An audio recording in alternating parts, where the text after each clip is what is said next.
નમસ્કાર.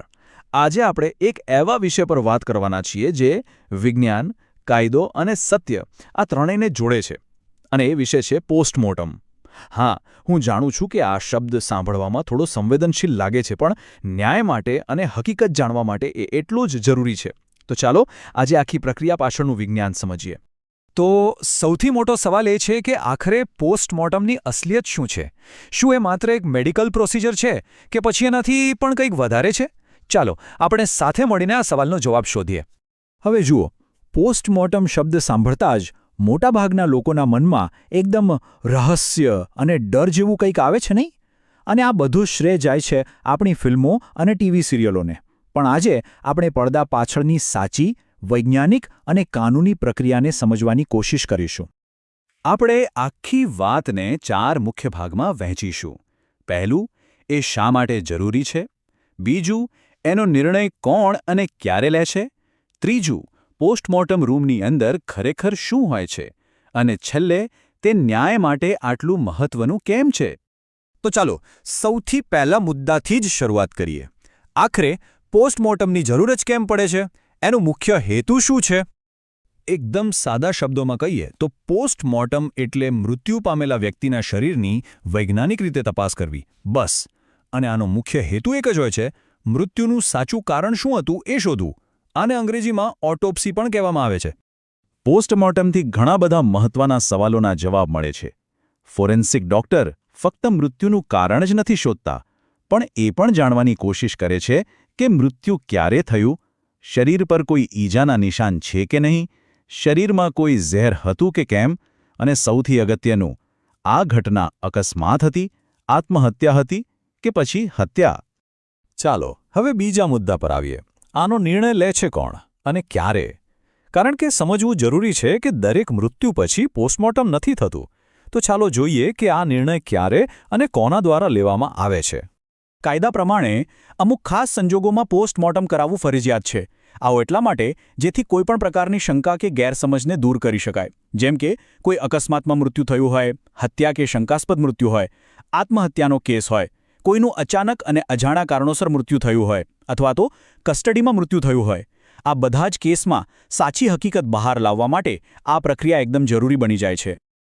આખી પ્રક્રિયામાં પોલીસ અને ડોક્ટર બંને સાથે મળીને કામ કરે છે. પોલીસનું કામ છે ઘટનાસ્થળની તપાસ કરવી, સાક્ષીઓના નિવેદન લેવા અને પંચનામું તૈયાર કરીને કાયદાકીય પરવાનગી આપવી. બીજી બાજુ ડોક્ટરનું કામ છે શરીરની વૈજ્ઞાનિક તપાસ કરવી અને તેના આધારે એક વિગતવાર રિપોર્ટ બનાવવો. બંનેની ભૂમિકા અલગ અલગ છે, પણ એકબીજા સાથે ગાઢ રીતે જોડાયેલી છે. અને આ જે રિપોર્ટ બને છે ને, એ કોઈ સામાન્ય દસ્તાવેજ નથી. કોર્ટમાં આ રિપોર્ટ એક બહુ જ મજબૂત અને વૈજ્ઞાનિક પુરાવો ગણાય છે. ઘણીવાર તો આ એક રિપોર્ટ આખા કેસની દિશા જ બદલી નાખે છે અને સાચો ન્યાય અપાવવામાં મદદ કરે છે. હવે ત્રીજો ભાગ, પોસ્ટમોર્ટમ રૂમની અંદર. ચાલો હવે એ જગ્યા વિશે વાત કરીએ જેના વિશે સૌથી વધુ રહસ્ય અને ખોટી માન્યતાઓ ફેલાયેલી છે. ચાલો જોઈએ કે હકીકતમાં ત્યાં શું હોય છે. મોટાભાગની સરકારી હોસ્પિટલોમાં પોસ્ટમોર્ટમ વિભાગ મુખ્ય બિલ્ડિંગથી થોડો અલગ રાખવામાં આવે છે. રૂમની અંદર એક ખાસ સ્ટેનલેસ સ્ટીલનું ટેબલ હોય છે, જેથી એને સહેલાઈથી સાફ કરી શકાય.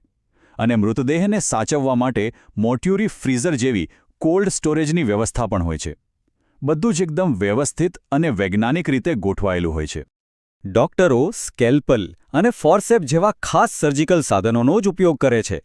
સાથે જ તેઓ ગ્લોવ્સ, માસ્ક અને એપ્રોન પહેરીને પોતાની અને સ્ટાફની સુરક્ષાનું પણ પૂરું ધ્યાન રાખે છે. આ બતાવે છે કે અહીં સ્વચ્છતા અને સુરક્ષાને કેટલી ગંભીરતાથી લેવામાં આવે છે. એટલે જ તો દરેક પ્રક્રિયા પછી આખા રૂમને સંપૂર્ણપણે જંતુમુક્ત કરવામાં આવે છે. અને હવે આપણે આવી ગયા છીએ આપણા અંતિમ ભાગ પર, ન્યાય માટેનું અંતિમ પગલું.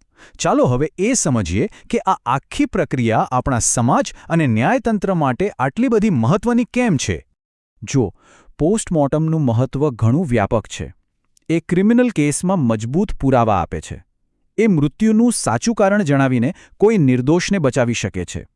જે પરિવારે સ્વજન ગુમાવ્યું છે એમને એક સ્પષ્ટતા અને મનની શાંતિ આપે છે.